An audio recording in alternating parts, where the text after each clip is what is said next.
The following is a production of DallasCowboys.com and the Dallas Cowboys Football Club. How about them Cowboys? Yeah! Go Cowboys! Let's go, baby! Are you ready for a break? Yes. Are you ready for a break? Absolutely. Ready for a break? Yeah, and so much for that. It's time for The Break on DallasCowboys.com We were on a break! with Ambar Garcia, Bryan Broaddus, Nick Harris, and Derek Eagleton. It is Thursday, November 14th, 2024, Season 20, Episode number 68. Welcome to the latest edition of The Break. We are live from the SWBC Mortgage Studios at the Star. We're presented by LG. LG is the world's #1 OLED TV brand for 11 years and counting. See why at lg.com/OLED Evo. How's everybody doing today? Doing well. Excellent. Good. We good? All right, we're going to talk a little Cowboys versus Texans. Yesterday, we talked about the Texans' offense versus the Cowboys' defense. Today, we flipped that, and we'll hit up the Texans' defense versus the Cowboys' offense. We'll hopefully get to some questions here in the second or third segment. So feel free to give us a call, 888-855-2297. Or you can hit us on Twitter. You can hit me on Twitter and send your questions that way, and we'll try to get some. I already have a few that I have lined up that I got from X that we'll use. I actually wanted to warm up today. I'm going to do something a little bit different because it's Cowboys-Texans week. I figured just to get us warmed up, I got three worst different. game I've ever been a part of. Wait. Their first game ever. I know, me too. Yeah, the me too. worst game ever. Me too. And I've been a part of a lot of bad ones here. That was the worst game Absolute I've ever worst. been a part of. Absolute worst. Ever. So go ahead, carry on. Little trauma dump right quick. That's my memory of the Texans. Yeah, their first game as an organization. As a franchise. Yeah. As a franchise. That makes us seem really old, Brian. Yeah. Because we were both there. We were there that night. I I was two. It wasn't good. God, that was bad. It wasn't good. So here's what I got. I got three different pairings. I got a person from Houston and I got a person from Dallas, and I want you guys to tell me which one is better. Okay. All right, we're gonna start with Earl Campbell versus Emmitt Smith. Oh. God. Oh. Emmitt. Emmitt. The only reason I thought about it is because I'm an East Texas guy. Earl Campbell's an East Texas guy. Uh-huh. I had to put the bias aside. Emmitt Smith, all-time leading rusher. Is there an argument to be made?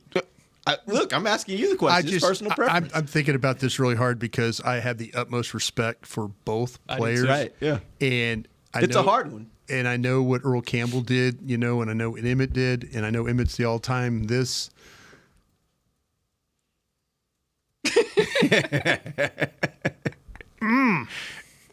a hard one. It is a hard one. Give me Earl Campbell. Okay, all right. I respect it. Amber? Not for me. I mean, I only know mostly about one, Emmitt Smith. That's mainly who I know about. So I'll tell you, Google Earl Campbell. We got to take a field trip to Tyler, Texas Yeah. one day. Show you the Tyler Tyler Rose. Rose. It's really not fair for me. Obviously, I'm a Texas guy, and I grew up with him being like probably my biggest sports idol outside of the guy I'm going to name next. But it's hard. What a That's nice a hard smile. one for me. How's it?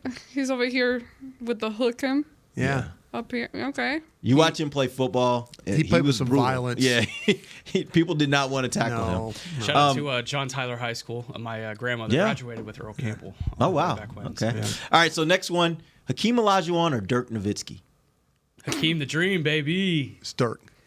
Ooh, Dirk. Really? Dirk. Okay. And I'll tell you what, man, because you can go back with Hakeem. I mean, that goes back to him being the Houston guy the whole way through with school and all that too. Played at U of H. Yeah. Played at U of H. Guy Lewis down there. Dirk. Dirk. All right. You're a Dallas guy, right? Yes. Yeah. Okay. Give me Dirk. Don't look at me. You're literally out of my boundaries here. This is out of my zone. when I'm Say saying because he's going to say Hakeem. He said Hakeem. You and I need to get together on this. I need you to break the tie. This my is what? When did I start working here? 12? 13? Around right out of college. Yeah. I don't know what year was that. But if it's not in the last decade, I'm You're sorry. out. I'm Okay. sorry. Well, actually, when I was coming up with these, I was like, yeah, Amber's not going to answer any of these other than the last one. The last one you'll be able to answer. All right, we got the last one. Beyonce or Post Malone? I knew it was going to be Beyonce. Yeah, I got to take Beyonce. What are we talking about? Posty, man. Post Malone. Yeah. Yeah. Over Beyonce? Wow. Yeah.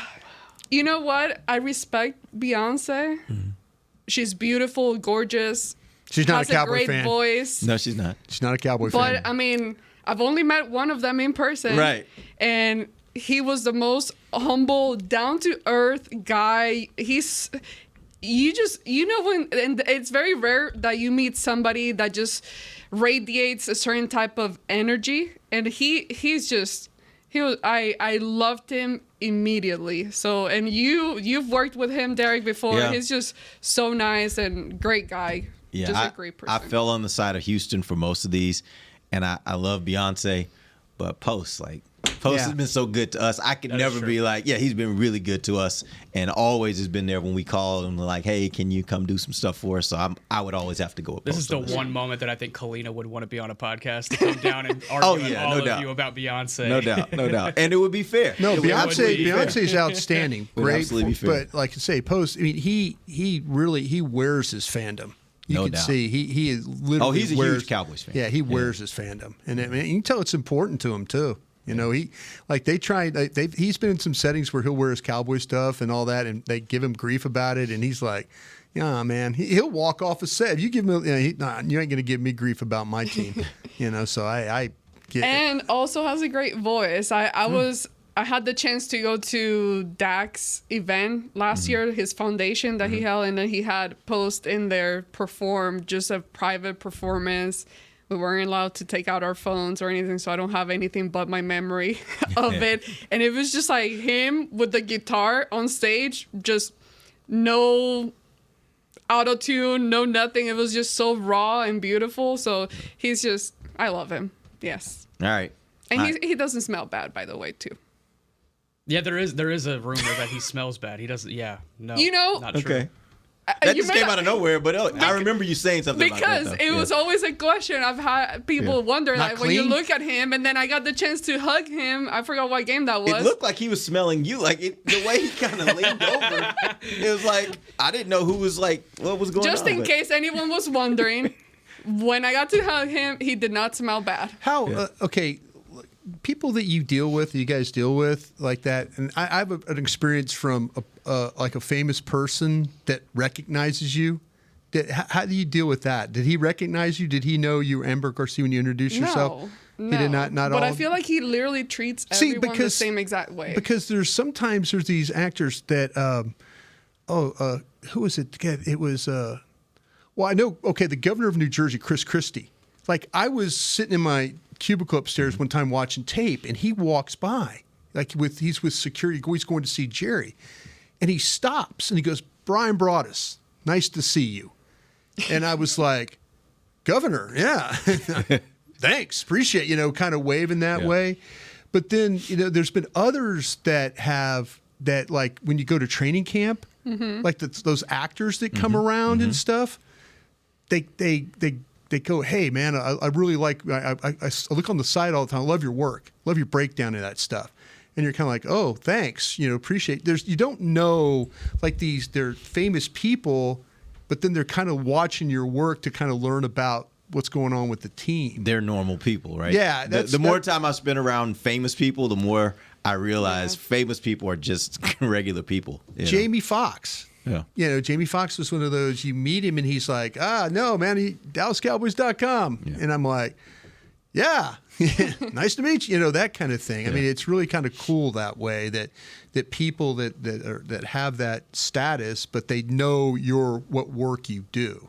Yeah. That's kind of a cool thing around here. Well, Posty's been on a lot of our work, so we've had opportunities to work with him, so it's been really cool. And I will always be a fan of his for that because he's such a helper to us. All right. That was a good warm up. Let's jump in. One topic I wanted to hit before we go to our first break. I was looking at, and I think this has been a topic that has really been talked about quite a bit over the last few weeks. Dallas Cowboys in third quarters. Right now, they're being outscored in the third quarters, 82-22. Obviously, a huge discrepancy. What would you attribute that to? If you had to look at one thing that you could say, I think this is it. And obviously, if anybody really knew what it was, it'd probably be somebody on that side of the building, and they would have figured it out by now. But if you're just thinking about it, what would be the thing that you would most attribute it to? Coaching. They had the same issues last year in the third quarter. It wasn't as big of a discrepancy, but they did battle in the third quarter for about the first 12 weeks of the season. In November, December, they kind of figured it out, but there were still some games, like the Bills game comes to mind. I think the Miami game was also an instance where the third quarter got out of hand. But this has been a problem for this coaching staff the last couple of years. I think whenever you go in at halftime and you come out with different adjustments, I think they are getting out-coached in that sense. I think a lot of it has to do the coaching aspect of it. I think especially this year, and your defense got to stop coming out of the halftime last week. You needed one. They got a 3-and-out. Man, they have just not. Dallas has not done a very good job in what we call the middle eight. The last 4 minutes of the half and the first 4 minutes of the second half. It just has not. They were a good middle eight team a couple of years ago, but it hasn't been that the way. I think a lot of things happen in the third. I think your defense, especially this year, has gotten really beat down. The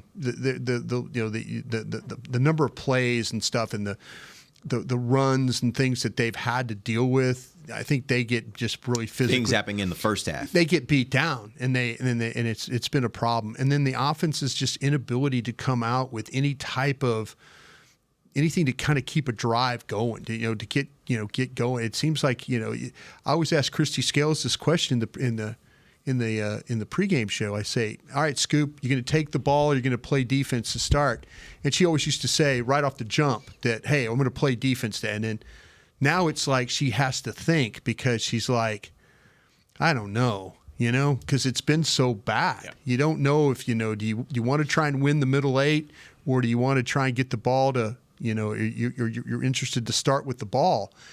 But man, the inability to get anything going offensively has been a huge problem. But I think your defense, especially this year, has gotten really, really beat down because of things they've had to deal with, because the offense struggles in the first half of games, and it's led to some things happening in the third. Well, yeah, I mean, we've talked about it a lot here with how different the first half is versus the second half, and how it affects the defense. They do everything they possibly can in the first half for you to stay in the game, and they get tired. It's exhausting. Yeah. I can only imagine. But I attribute all of it mainly to coaching, because again, I've never been in a locker room at halftime in like an NFL locker room and understand exactly what is said and what kind of adjustments they try to implement. But you've seen other teams be successful at it, so there's something to it where it can happen, and you can come out looking completely different in the halftime, in the second half versus the first half. But I don't have an answer other than whatever McCarthy's doing during that period right there is clearly not working. So I don't have an answer, really.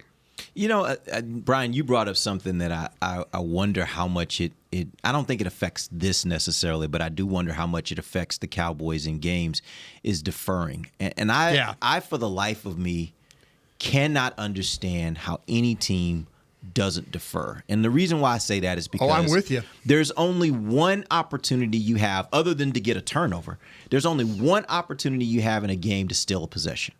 And that is if you defer to the second half. If it works out to where you can end the half with the ball, and then you can get it by the beginning of the second half. That is the only way in football to be able to steal a possession other than through a turnover. And because possessions are so valuable, why would you not give yourself the chance to steal a possession?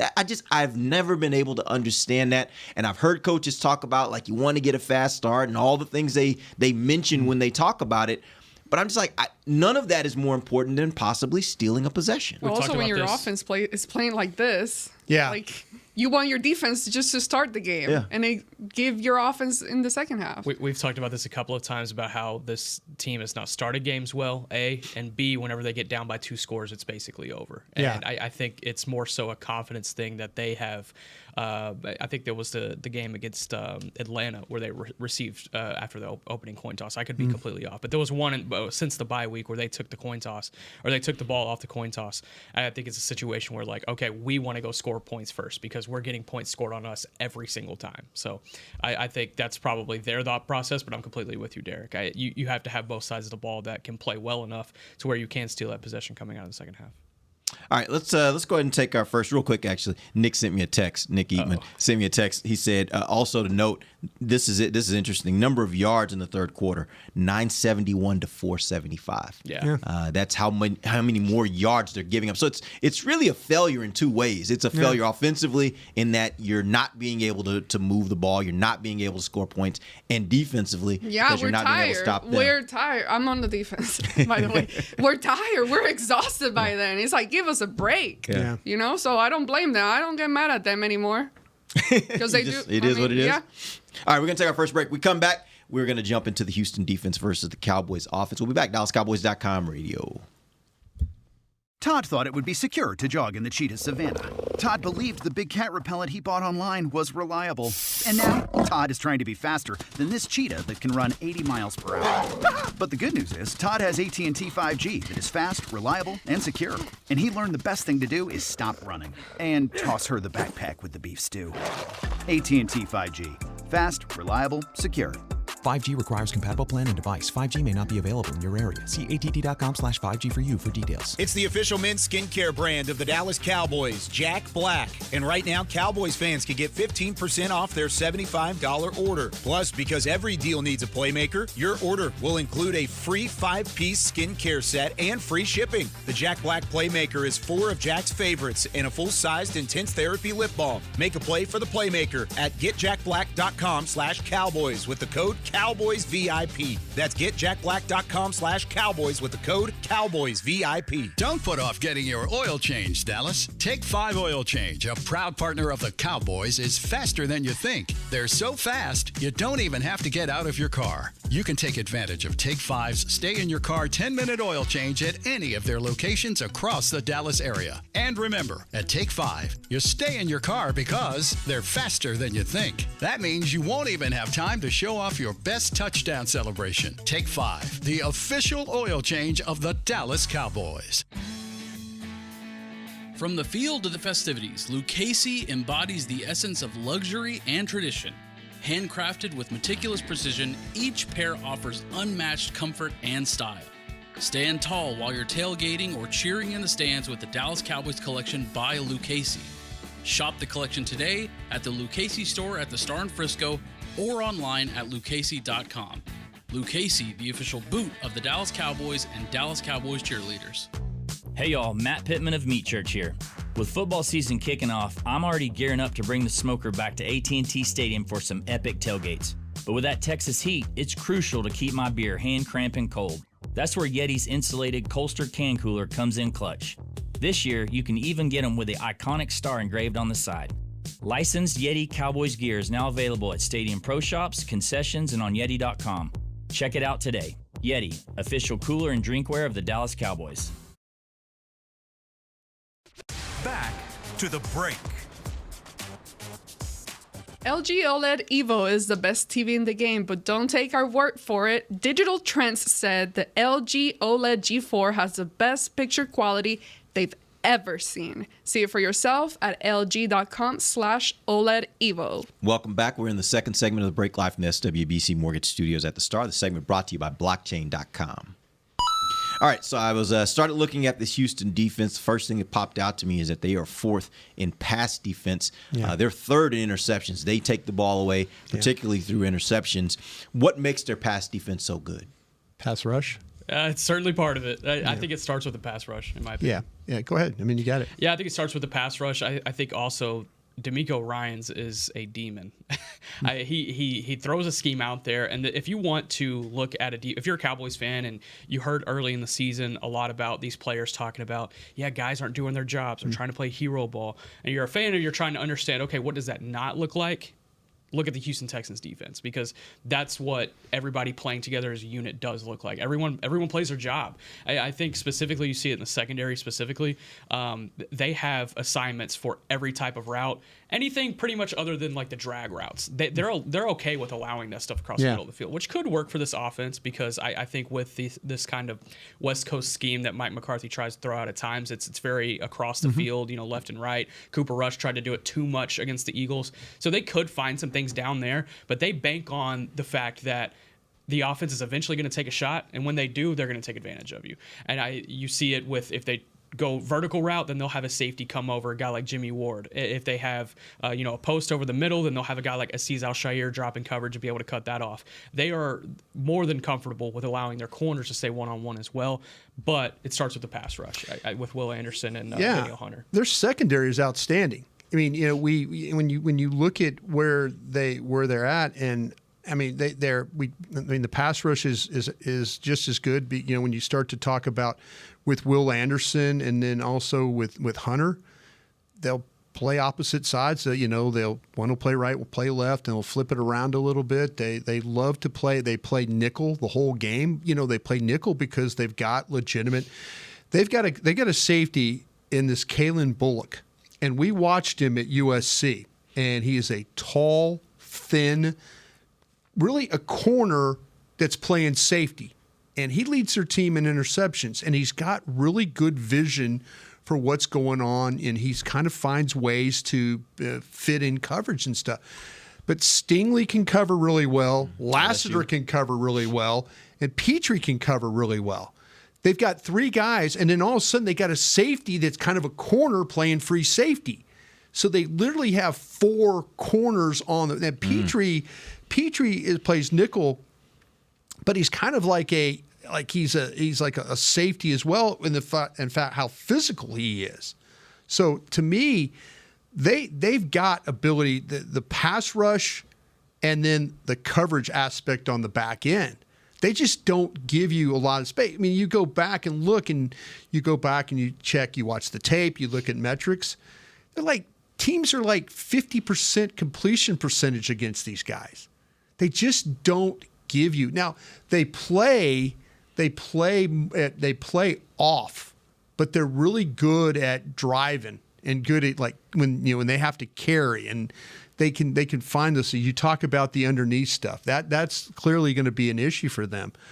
But when it goes to down the field, not being out of position, this is one of the best defenses the Cowboys going to play. I think. Quick question: do you feel like it's an issue that they allow the underneath, or do you think it's something that they're okay with allowing? They're okay with it because I feel like that they're going to tackle. Yeah, I feel like they're gonna let it go, and then they're gonna just rally to the ball. So you're saying this is another game of 3-4 yard passes, and it's gonna 1 for 9 more than 10 well, yards it's gonna down be a the field. problem because I mentioned Will Anderson and I mentioned Hunter, but they get like Tim Settle, the defensive tackle. Yeah. They get some pressure inside. Mario Edwards, they get some pressure inside on you, and that's an issue. Teams have had.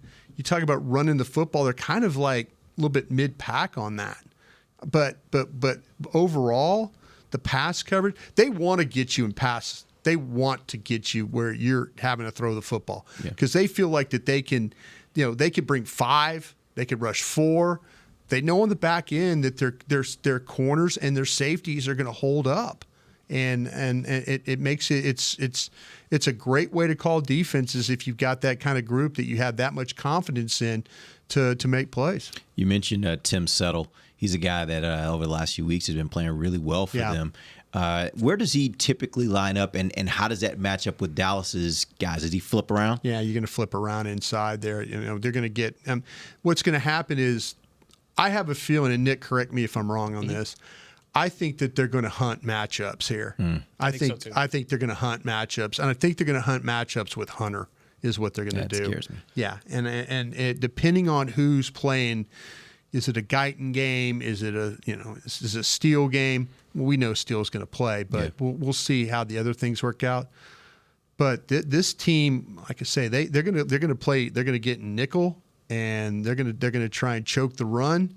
And if they could choke the run, and they're going to make you throw the ball, and that's where they come to play. because they feel like they can get guys home and they feel like that they can cover on the back end. You had mentioned either yesterday or Tuesday that these guys do a lot of stunts. Yeah. They stunt almost every play. Yeah.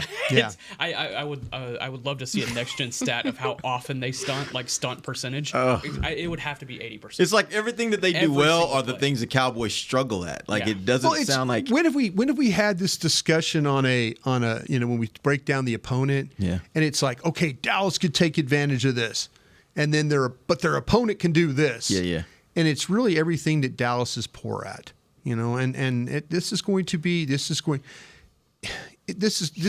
could be very reminiscent. The game can remind me, that's what I should say. I should stop trying to use big words. But the thing that this has got a little bit of a Detroit vibe to it for me, this game. Yeah. And I mean in a way of inside pressure, outside pressure, and guys on the back end that can cover a little bit. Yeah.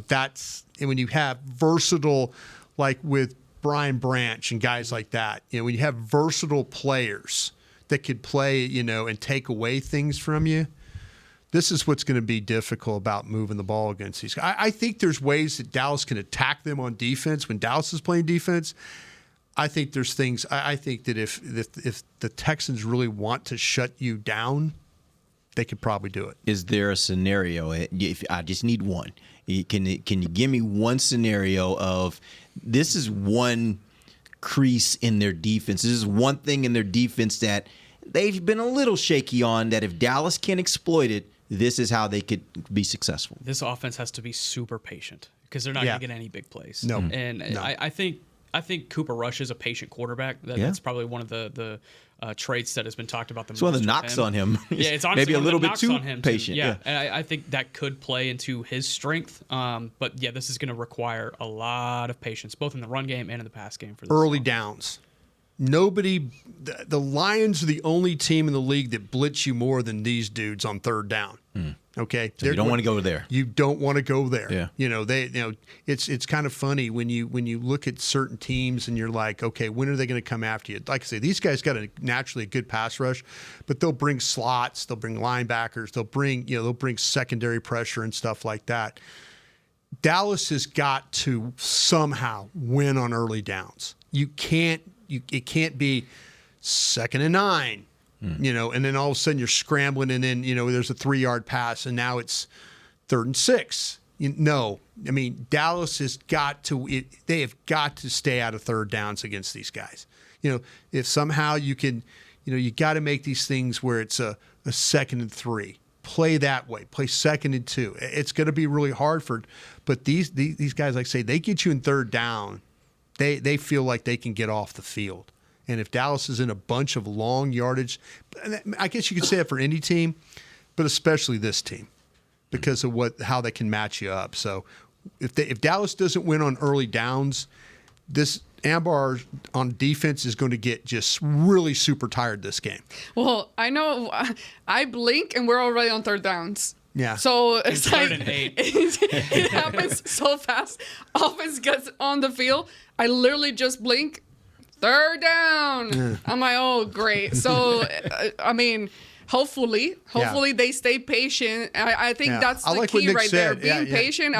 Because when you start hurt, I mean, they've made so many mistakes. I think you just have to, as long as you're a little smarter and more patient, I think they could create some positive plays offensively with Cooper Rush. There was a moment at the halftime break. Bobby Belt and I had gotten together just like on a couple of things that stood out to us. And one of the things that we both saw was how the inefficiency on first down in that first half against the Eagles specifically. I didn't take the numbers in the second half because at that point, whatever. But in the first half, that destroyed your will to compete. Exactly. It happens kind of sometimes. Kind of the motto. It does happen. In the first half, they had 14 plays on first down, not 14 first downs. Yeah. They had 14 plays on first down. They had 34 total yards on those plays. That's 2.4 yards per play and 2 turnovers. I factored that in. 11 of those yards came on one play. So it was really 13 plays for 23 yards. And aside from that 11-yard carry by Rico Dowdle. The lack of efficiency in getting ahead of the chains is affecting this offense drastically. Yep. They have to be able to get ahead of the chains. These guys will punish you if you have similar numbers like that. It'll be an ugly day. It'll be bad. Yeah. Hey, you mentioned Mario Edwards. Weren't you here when his dad was drafted? Oh, Did you draft his dad? Yeah, I was on here with his dad. I remember Mario, his dad, being on the Cowboys, and I was here when he got drafted as well. But I was pretty sure you were part of that crew that drafted him. It's crazy. I mean, think about it. And matter of fact, Mario wasn't out of the league very long before his son was playing college football. Yeah. It didn't seem like all of a sudden it popped up and I was like, is that Mario's kid? And then sure enough. It was kind of one of those things that you're kind of like going, wait a minute, man. What happened when he was like 11 years old or something like that? Mario was a character, though. Mario Senior was a character. He was a good guy. He was a fun guy. Yeah. All right, let's take our final break. T.Y. Hilton's kid's going to Purdue next year. It's like... This thing moves fast. It moves way too fast. Like you look around college football all the time. I'm seeing now. Oh yeah, I saw the other day a Rondé Gadsden's kid playing college football. Like they're just all these kids that are around college football now that I watched their dads play football in the NFL. Marvin Harrison. I remember Marvin Harrison for the Colts. I remember scouting him at like Syracuse, and then all of a sudden now I'm scouting his son at Ohio State. Yeah. Just a lot of them. Time moves, baby. All right, let's take our final break. We'll come back. I got some questions for you guys about this Cowboys offense and how they can match up this weekend. We'll do that when we come back. DallasCowboys.com radio. If you can't be at the stadium, there's no better way to watch your Cowboys than on an LG OLED Evo TV. That's because everything you see is more lifelike. Every play, every hit. I mean, you might as well be on the sidelines. That's how clear it is. It's all thanks to LG's legendary technology. Perfect black, over 8.3 million self-lit pixels. No one comes close. LG OLED Evo is the best TV in the game for a reason. See for yourself at lg.com/OLED Evo. They say champions are remembered, but legends are never forgotten. United Ag and Turf offers a winning lineup of John Deere equipment built to tackle any challenge on and off the field. Legendary John Deere tractors, combines, residential mowers, commercial mowers, compact construction equipment, Gator utility vehicles, and a full line of golf and sports turf equipment. United Ag and Turf, the official Ag and Turf equipment supplier of the Dallas Cowboys. Visit UnitedAgAndTurf.com to find a location near you. If you shout, "How about them Cowboys?" you have that undeniable passion that's the heart of Cowboys Nation. And if you like to drink Dr. Pepper, you love the unique blend of its 23 flavors. Together, your one-of-a-kind fandom paired with the one-of-a-kind taste of a delicious ice-cold Dr. Pepper is the game day lineup that can't be beat. Better yet, gather your Cowboys and Dr. Pepper fan friends to watch the next game and crack open a delicious ice-cold Dr. Pepper for everyone. The wins will be even tastier. It's a Pepper thing. And we're going to overtime. Erica, how much have I spent on concessions? For questions about their money, Dallas Cowboys fans can turn to Erica, the virtual financial assistant in the Bank of America mobile banking app. Learn more at bankofamerica.com/Erica by your side. Bank of America, official bank of the Dallas Cowboys. Erica responses may vary. Digital tools featured require downloading the mobile banking app and may only be available on select mobile devices. Erica is a mobile feature only available in the English language. Your chat may be recorded and monitored for quality assurance. Message and data rates and additional terms may apply. Bank of America, N.A., member FDIC. Todd thought it would be secure to jog in the cheetah savanna. Todd believed the big cat repellent he bought online was reliable. And now, Todd is trying to be faster than this cheetah that can run 80 miles per hour. But the good news is, Todd has AT&T 5G that is fast, reliable, and secure. And he learned the best thing to do is stop running and toss her the backpack with the beef stew. AT&T 5G. Fast, reliable, secure.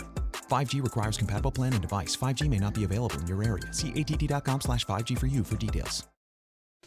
Back to the break. AT&T. Connecting changes everything. Welcome back. Final segment of the break. I didn't want to mess it up. Live from the SWBC Mortgage Studios at the Star. Let's talk about this Cowboys offense. How confident are you that... Stop laughing, Brian. I'm not. How confident are you? I'm just thinking. How confident are you that Cooper Rush can be better than what he showed against Philadelphia? He's got to be, right? That's got to be rock bottom, I would assume. It was an awful showing. You talk about the shotgun snap, dropping the shotgun snap, leading to a Philadelphia score. 45 yards total passing. It will be better. Can I qualify I don't that, see though? how it could get worse. Well, let me qualify that because I think we all have a certain impression of him from what happened when he had to play those 5 games, whatever it Kellen Moore was. his OC. But there were a lot of different factors involved. You had a much better defense, which, by the way the defense played the other night, that was closer to what you had there. But it was a different offense even. It was a different play caller. There were a lot of different things that factored in. I guess what I'm trying to get to is without some of those things, did we maybe overvalue him then? Did we maybe give him a lot more credit than maybe he was due? And what we're seeing right now is closer to what he is? Or do you think he really, what you've seen in all the practices you've watched and everything, do you think he's just better and that was just a bad day? I mean, I look back at the Atlanta game, and I see a guy who was able to move the offense down the field, and he did it in he had that team in a position that if, the ball bounced their way on an onside kick, they would have had a chance to win that game. So I think it was more so a product of Philadelphia being able to prepare for Cooper Rush going into the week, having a guy like Kellen Moore in the building to do so. And then they went all out after him, and he was not able to do anything. I think back to training camp specifically this year and being, when there was a question about if a QB2 battle was ongoing, you pay a lot more attention to Cooper Rush and Trey Lance, and whenever they make mistakes, whenever they do things right. And compared to last training camp, I feel like Cooper Rush maybe took a step down, but very clear still the QB2 in that sense. But he was making a little bit more mistakes this year than we got used to seeing him whenever he was starting back in those 5-6 games and whenever he was in the preseason last year. And then also I think it's really important to note that this team went all in with Trey Lance in the preseason. Yeah. And they didn't give Cooper Rush any time really at all during the preseason. It was that first game where he had a couple of series and then we didn't see Cooper Rush. How much is that just being super rusty and not being on a field in over a year? We're talking about 16 months at this point. So I wonder how much that is factored in. And, you ask Cooper, he won't give you any of those excuses. He said, I got to play better. But I think in the back of his mind even, he has to think about, okay, if I had those 3 games to play in the preseason, how much more would I be able to catch up to speed right now? I think this one's not going to fall on the quarterbacks. This one's going to fall on the offensive line and the receivers. If they're going to have Cooper Rush and Trey Lance are who they are, but you're going to have to find a way to win on the outside. We talked about they play with a lot of cushion here, but you got to be ready for the secondary. I mean, they're good. I mean, you put Trey Lance out there, you're liable to have 4 interceptions in this game. If you really are, if that's the case. So it's going to be about how well can they win on the outside? Can they find a way to win on the outside? If they do find a way to win, can they block the front? Can they block Will Anderson? Can they block Settle? Can they block Hunter? Can they block these guys? Can they block these linebackers? And that's another thing that they're going to have to deal with. I think the quarterback play will be important, but what's going on around? Houston, if they completely shut you down at wide receiver, it doesn't matter what Cooper Rush or Trey Lance do. It doesn't matter, But they're going to the Tolbert and Lamb and these guys at Turpin. They're going to need to win. They're probably not going to win every play, but they're going to need to win. And if they don't, this like I said, this got a kind of a Detroit vibe to me a little bit with the pressure, and then the guys covering on the back end. That's what needs to happen, I think. Well, yeah, and this is no attack to Cooper Rush because I think he's been such a good backup quarterback, and we've seen it before in the past where he's been able to win games for this team. But he's a backup quarterback for a reason. Like, he's not necessarily meant to be the savior and come in and just put everything on his shoulder. He needs that type of help around him. He needs the receivers to be getting open, creating separation, hitting their marks, and everyone just kind of working seamlessly. Yeah. Seamless. Yeah. He needs to be accurate though too. If they do get open, they can't. We always talk about this. Mm-hmm. The margin of error for this team is 0. They can't afford when they have a guy open. They can't afford a miss pass. They can't afford a drop. They can't afford a penalty when they get a big play. You can say about a lot of teams, but especially this team on offense. They are really challenged in a lot of areas right now. Yeah. But see, one of the things that was really positive was when Dak went out that season, Kellen Moore knew how to adjust to his quarterback. He started playing into what Cooper Rush's strengths were and adjusting to his game. He was a lot more comfortable with those second team guys, the backup receivers. He had been practicing with them all the time, and the connection was better there than it was with a lot of the starters at the time. So I think that's where it's lacking, and something that I didn't feel like I saw last week was Mike McCarthy kind of adjusting to what Cooper Rush is and just changing the play calling a little bit to work better on his favor. So I think it's a combination of everybody. You need to be able to do a lot more adjusting to cater to Cooper Rush. Yeah. I know it's impossible. Well, I shouldn't say impossible, but highly unlikely to just change your offense in the middle of the season due to a quarterback going down. But if it were up to me, I think I would really lean into using Trey Lance and doing a lot of read option, and especially against Green a defense like this. Well, I know but it's a hard thing to do. It is a very hard thing to do. You got to be able to do it, though. Yeah, I hear what you're saying, and I think that especially when I hear this defense that they're going to play this weekend and all the challenges they present to you, one thing that can always throw a defense like that, I don't care how good they are, is to see something for the first time. And what I mean by that is if you haven't put it on film, then they're not expecting it from you. Right. And so them having to defend it means they have to defend it on the fly. They have to figure it out on the fly because they're not preparing for that all week. And I think when you're outmatched, as it seems like they may be this week, this would be a great time for them to roll out something like that and just use a ton of read option with this quarterback that has all this ability with his legs and not play into what they really want you to do, which is they want you to throw the ball because they want to get the ball. They want those interceptions. Right.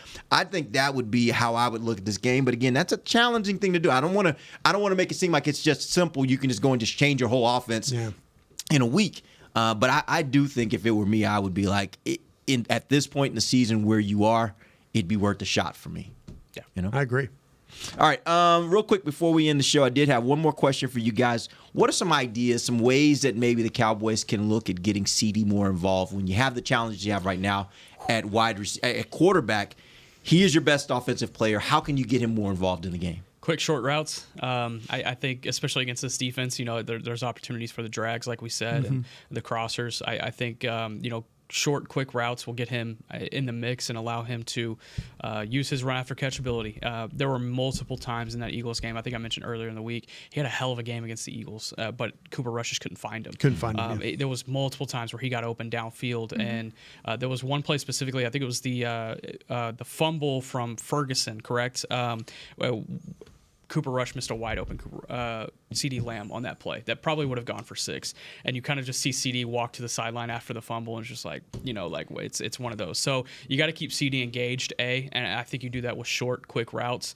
I think he's approaching an NFL record of 4 or more receptions to start a career, or 4 or more consecutive games with 4 or more receptions. I think he only needs 1 more to match Michael Thomas for the NFL record. Oh, wow. So something to keep an eye on there. Yeah, I think if they're going to give you cushion, you're right about the quick stuff, but some routes need to be down the field, though, too. You need to find a way to, and I would say, okay, if they're going to play a ton of man coverage, get in a bunch formations and scatter and pick and do stuff like that. But if they're going to give you cushion, take advantage of that. Get the ball out quick. Let it fly. Hey, a gain of 6 on first down is not a bad play. Gain of 7 on first down, not a bad play. But they're going to need several of those. This can't get behind the change. But like I say, if they were playing a ton of man coverage, that would be my adjustment. Would get in bunch formation, scatter that stuff, run picks for him, make these Texan defensive backs have to run through trash.